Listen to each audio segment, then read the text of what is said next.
하다 보니까 재미있고 또 의미 있는 내용이 있어서 소개를 합니다.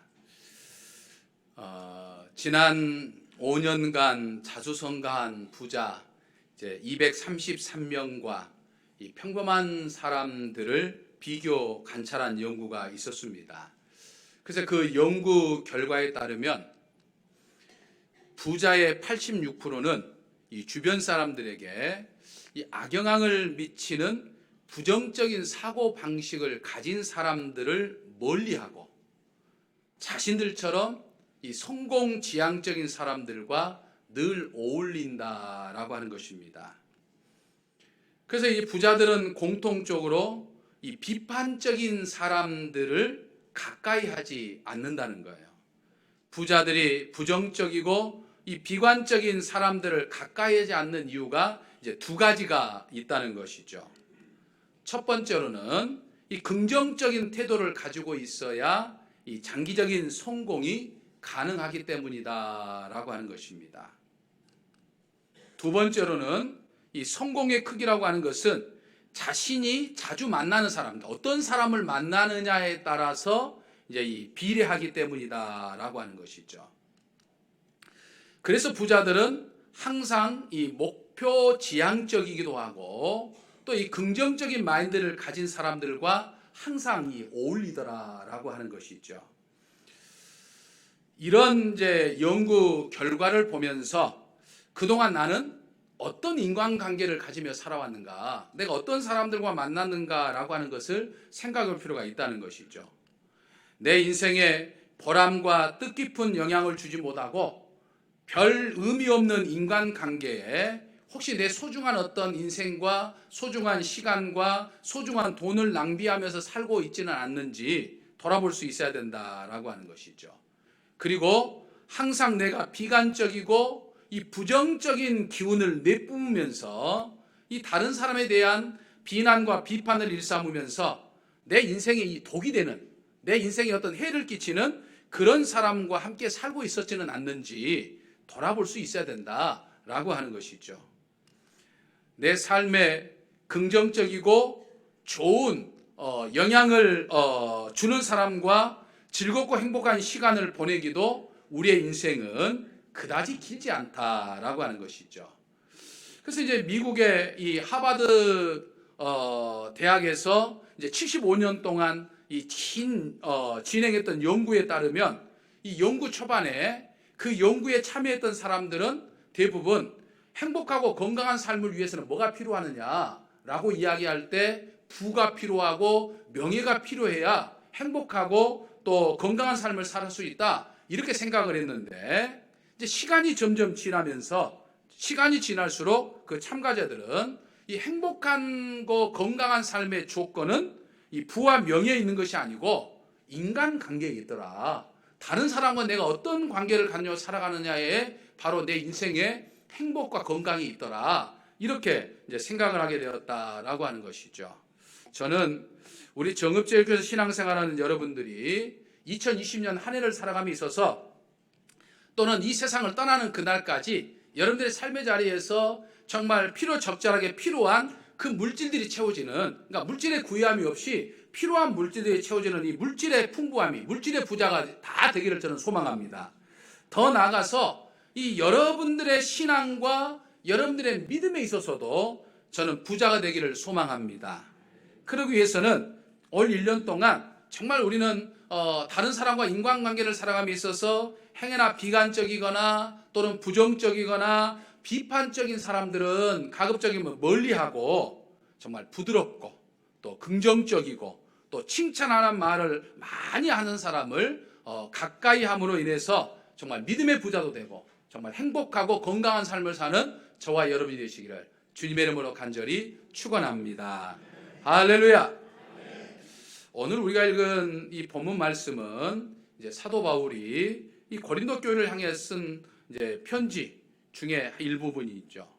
이 고린도 교회가 서 있는 고린도는 이제 지금으로 이 그리스라고 하는 나라의 이제 한 도시 중에 하나로서 당시 그리스도의 수도였던 이 아테네, 성경에는 아덴이라고 기록되어 있죠. 이 아테네와 더불어서 이 헬라 철학과 헬라 문학의 중심지였습니다.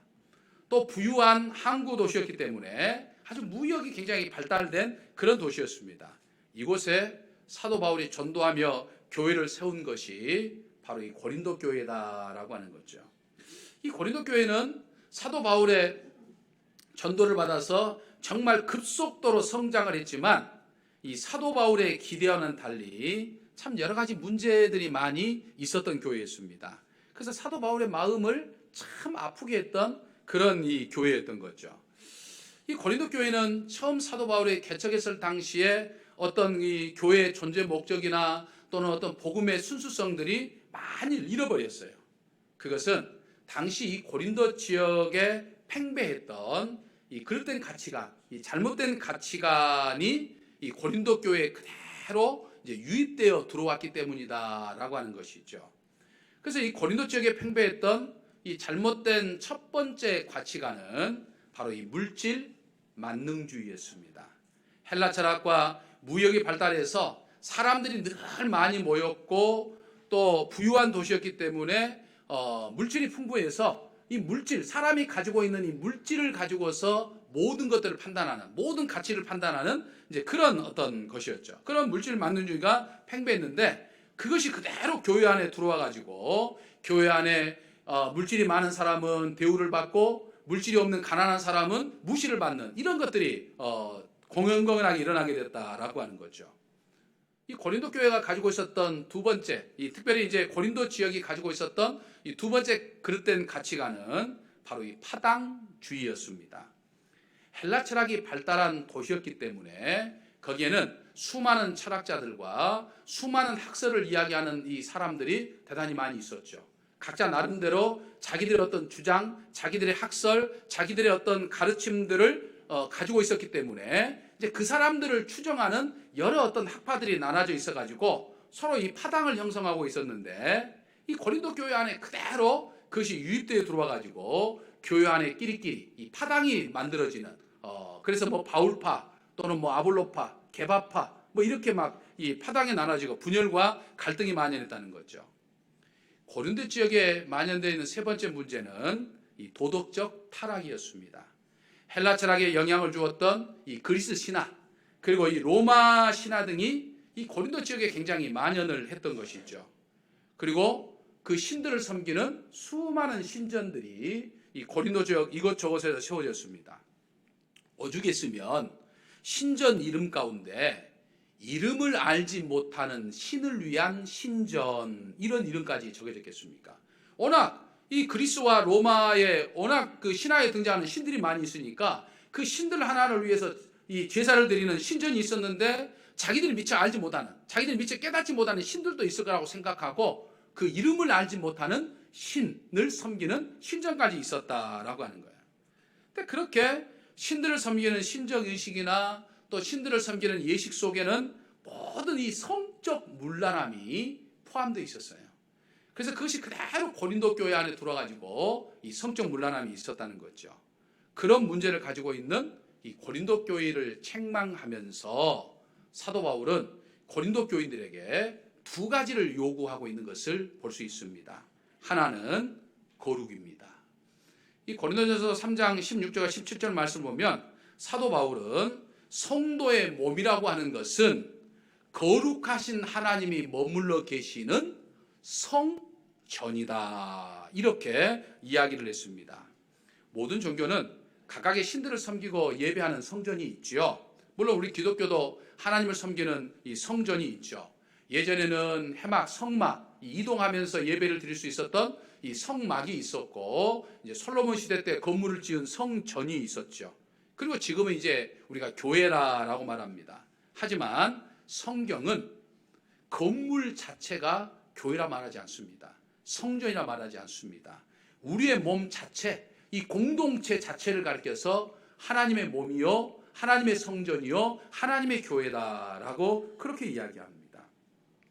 그러면서 이 성전, 내 몸이 거룩하다고 하는 것은 바로 이 성전과 교회의 주인 되시는 주님이 계시는 것이고 하나님이 내 마음속에, 하나님이 내 삶 속에 머물러 계시기 때문이다라고 하는 거예요. 그렇기 때문에 당연히 하나님이 머물러 계시는 내 몸은 거룩해야 된다. 문란하거나 더럽거나 타락해서는 안 되고 우리는 거룩해야 된다라고 하는 거예요. 자, 그런데 우리가 어떻게 거룩할 수 있습니까? 우리가 어떻게 성결해 줄 수 있는가요? 그것은 하나님과 가까이 할 때 가능하다라고 말합니다.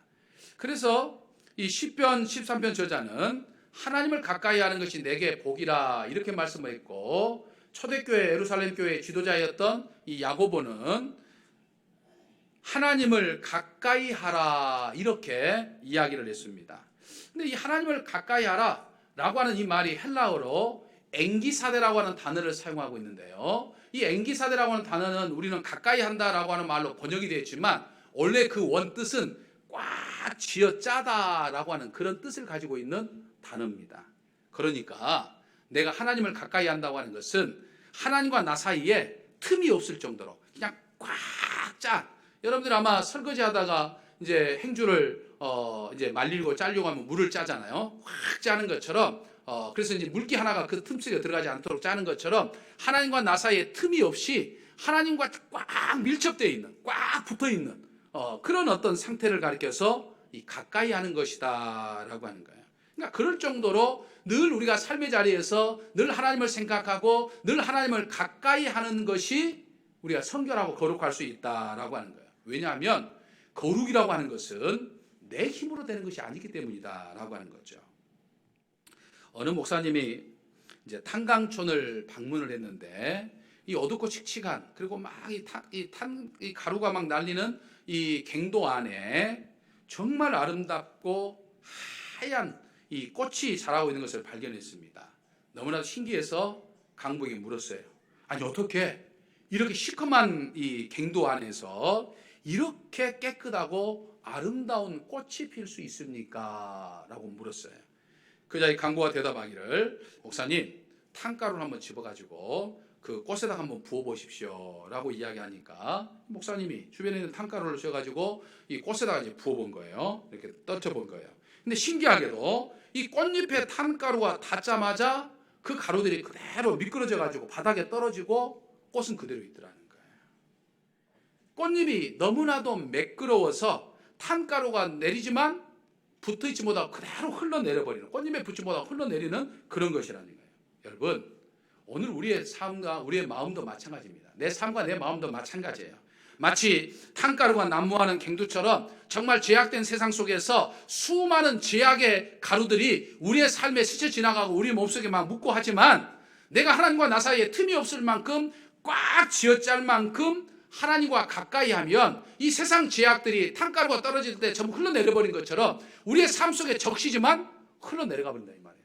스쳐 지나가 버린다고 말한다는 게 우리에게 큰 영향력을 발휘하지 못하고 우리는 변함없이 주의 사람처럼 거룩한 삶을 살아갈 수 있다라고 하는 거예요.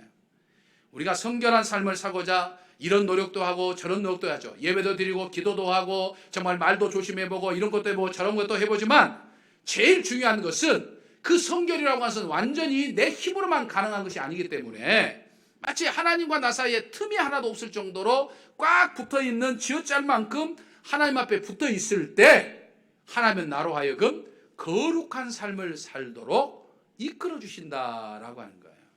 믿으십니까?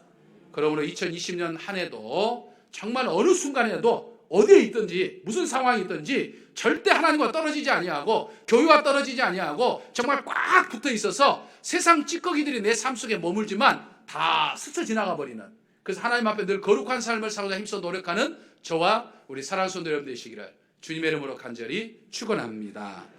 다음으로 사도 바울은 오늘 우리가 읽은 본문 말씀에서 우리가 정말 성결한 삶을 살기 위해서는 이 영적 분별력을 가져야 한다 이렇게 이야기를 합니다. 사람들에게 우리가 존경받는 사람들, 흔히 우리 주변에 존경받는 사람들을 보면요 하나같이 이 분별력이 좀 뛰어난 사람들이었습니다. 세상에 살면서 어디에 있든지 내가 나서야 할 때인지 나서지 않아야 할 때인지,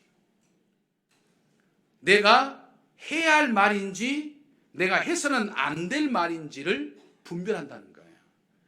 내가 함께 해야 할 사람인지 내가 멀리 해야 할 사람인지 분별할 수 있다는 거예요. 누구와 무엇을 어떻게 해야 할지를 그때그때 잘 분별할 줄 안다는 거예요. 그래서 사람들에게 존경도 받고 인정도 받는다는 거죠. 여러분, 세상에 살면서도 우리가 이 분별이 중요한데 만날 사람, 만나지 말아야 할 사람, 해야 할 말, 하지 말아야 할 말, 해야 할 일, 하지 않아야 할 일, 분별력도 참 중요한데 우리가 거룩한 성전, 하나님이 머물러 계시는 거룩한 몸으로서, 거룩한 성전으로서 우리는 이 세상적인 분별력을 넘어 영적 분별력을 가지고 있어야 된다라고 하는 거예요.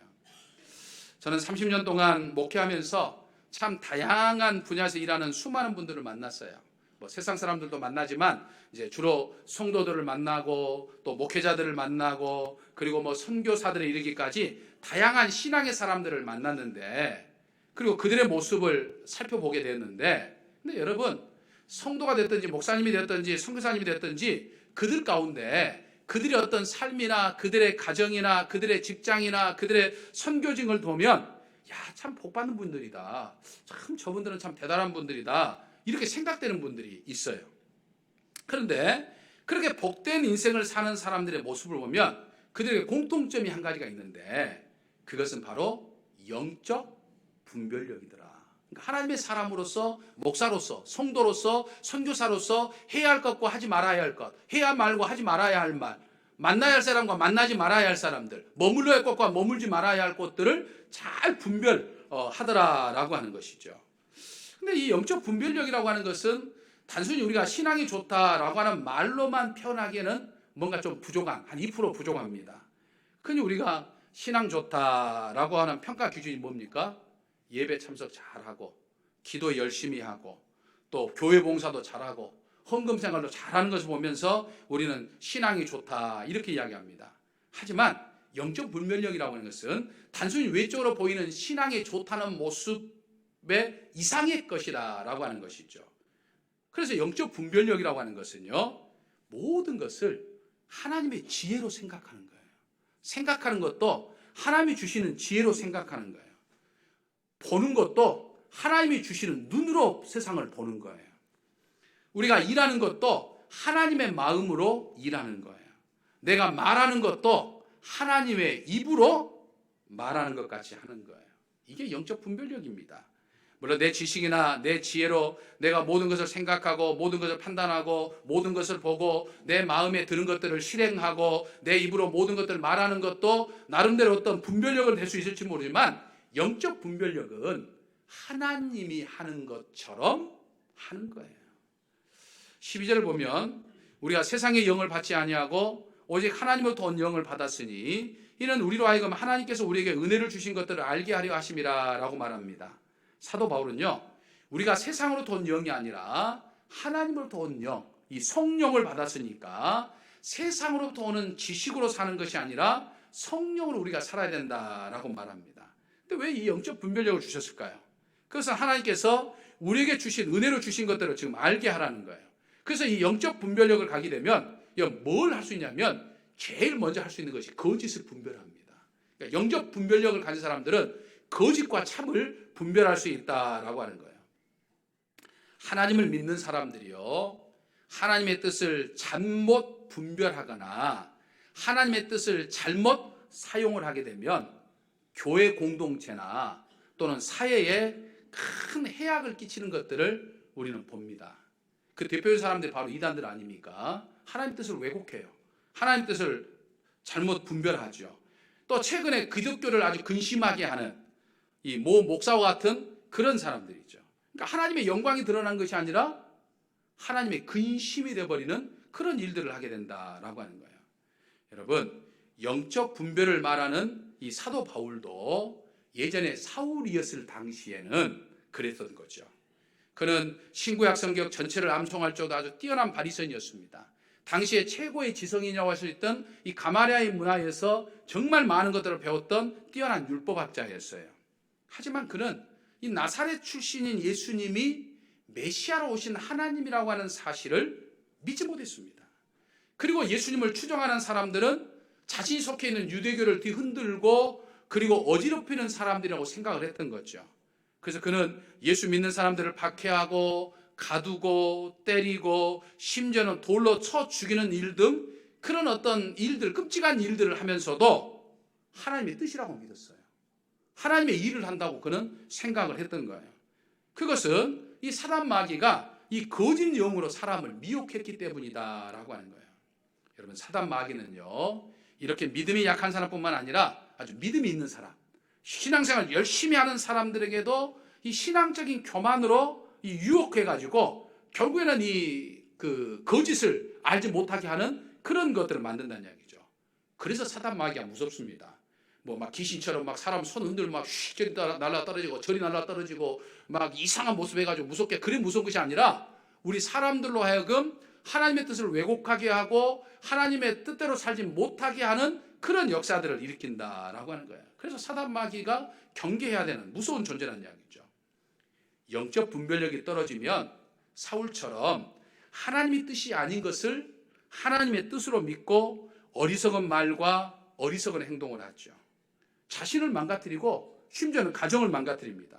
그리고 교회를 깨뜨리게 돼 있어요. 바로 이단이 그렇죠. 제 아무리 광명한 선사처럼 교회 하면이 사회에서 막 봉사 많이 하고 막 무슨 뭐 좋은 일 많이 하는 것 같지만 가정을 깨뜨리고 가족 관계를 깨뜨리고 교회를 깨뜨리는 것은 그건 이단의 모습이고 거짓 영을 받는 이 모습이다라고 하는 거예요. 그러니까 사도 요한은 요한일서 4장 1절에서 사랑하는 자들아, 영을 다 믿지 말고 오직 영들이 하나님께 속하였나 분별하라. 많은 거짓 선지자가 세상에 나왔습니다. 이렇게 말씀합니다. 사랑하는 성도 여러분, 그리고 오늘 우리 교단적으로 지키는 전국 여신도주를 맞아서 오늘 예배를 드리는 우리 여신도 회원 여러분 한 분 한 분은 우리가 반드시 기억해야 할 것은 하나님의 뜻을 우리가 이야기하지만 여러분, 하나님의 뜻은요, 깨트린 것이 아니에요. 무너뜨리는 것이 아니에요. 짓밟는 것이 아닙니다. 망가뜨리는 게 아니에요. 하나님의 뜻은 가족관계를 깨트리거나 교회를 망가뜨리거나 분열하는 것, 너와 나 사이를 분열하는 것은 절대 하나님의 뜻이 아닙니다. 제 아무리 좋은 이야기 해도 그건 다 거짓 영이에요. 진짜 하나님의 뜻은 가족관계를 더욱 견고하게 합니다. 그러니까 믿음이 있으면 가족이 더욱더 세워져요. 가정이 더욱더 굳건해집니다. 그리고 교회를 세웁니다. 그리고 사람을 살립니다. 하나님의 영을 받은 영적 분별력이라고 하는 것은 살림이에요. 우리가 살림살이 할 때 그 살림이라고 하는 것은 살아나는 거예요. 늘 살아나는, 교회가 살아나요. 여신도가 막 살아납니다. 너와 내가 막 살아나요. 너와 너가 막 건강해지는 거예요. 이게 하나님의 뜻이고 영적 분별력을 드러낸 것이다 라고 하는 거예요. 서로를 비난하거나 또는 부추기거나 또는 실족하게 하거나 상처받게 하거나 갈라지게 하거나 싸우게 하는 것은 절대로 하나님의 영을 받는 영적 분별이 아니라 사단 마귀의 영을 받는 거짓 영입니다. 그러므로 누군가 열심히 기도하고 누군가 열심히 봉사하고 누군가 열심히 헌신하는 믿음의 삶을 사는 모습을 보이면 너무나 감사하지만 그 단순히 보이는 모습만 우리가 믿지 말고 그의 삶 속에서 나타나는 열매를 우리가 보아야 한다라고 하는 거예요. 그래서 사도 바울은 다툼이나 시기나 질투나 분열이나 비난과 같은 육의 열매와 무슨 부정적인 말, 비난하는 말, 이 말, 저 말, 전하는 말, 저주하는 말, 음해하는 말, 그런 같은 말과 같은 육신의 말이 맺혀지는 삶을 살지 말라는 거예요.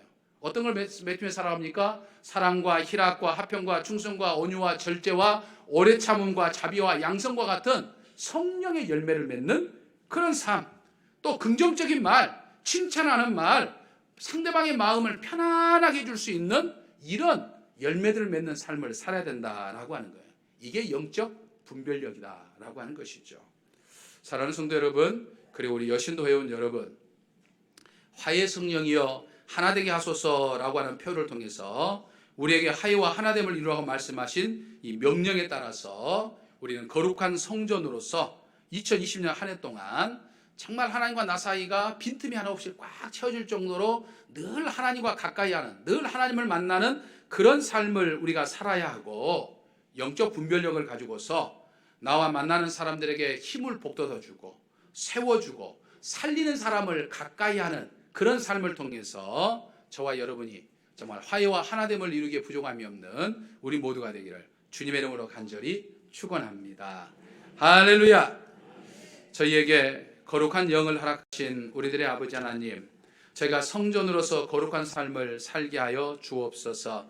거룩한 삶과 성결함을 위해서 기도하고 예배하고 찬양하고 헌신하는 삶 등을 사는 내 노력도 중요하지만 내 힘과 내 노력만으로는 거룩함과 성결함을 온전히 살 수 없다고 함을 깨닫게 하여 주셔서 꽉 쥐어짤 만큼 하나님과 가까이 하게 하시고 영적 분명령을 가지고 나와 만나는 사람들에게 힘을 북돋주고 세워주고 살리는 삶을 살게 하여 주시옵소서. 하나님의 영광을 드러내는 성전으로서 살아가게 하여 주시옵소서. 우리 주 예수 그리스도의 이름으로 기도하옵나이다. 아멘. 이 시간은 이제 우리 여신도 주일을 맞이해서 우리 여신도 사업에 대해서 간략하게 소개하는 시간을 갖도록 하겠습니다.